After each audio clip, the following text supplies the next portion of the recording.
Hello বন্ধুরা, তো কালকে আমার ননদের বিবাহবার্ষিকী ছিল। আর এই শাঁখটা বাজাচ্ছে বড় নন্দায়, আর ছোটো ননদের বিবাহবার্ষিকী ছিল। তো যেমন বিয়ে হয় তেমনই হয়েছে, বর এসছে, তো সবাই মিলে বরণ করছে। খুবই একটা আনন্দ, এরকমই মজা, খুবই ভালো লাগে। তবে পুরো যেমনই বিয়ে হয় তেমনই বিয়ে হয়েছে, আর দুজনে খুবই আনন্দের মধ্যে ছিল, আর আমরা সবাই আনন্দ করছিলাম।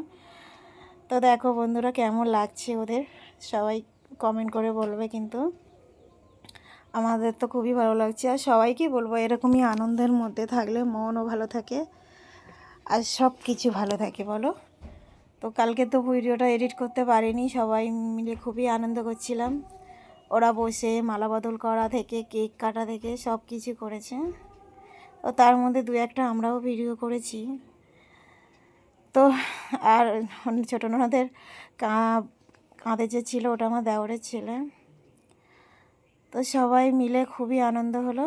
তো তোমাদের ভিডিওটা কেমন লাগলো বন্ধুরা, কমেন্ট করবে। আর মালা বদল তো একদম ননদ করতেই চাচ্ছিল না, লজ্জা পাচ্ছে। সবাই ভাগনা বড় হয়ে গেছে, ভাগ্নি বড় হয়ে গেছে, তো নন্দাই তো শুনছেইল না, জোর করে মালা বদল করার জন্য ইচ্ছা। কারণ ওরা প্রেম করে বিয়ে করেছিল, তার জন্য ওদের এই ইচ্ছাটা পূরণ করছে সবাই মিলে। তো সবাইকে টাটা, ভালো থাকো বন্ধুরা।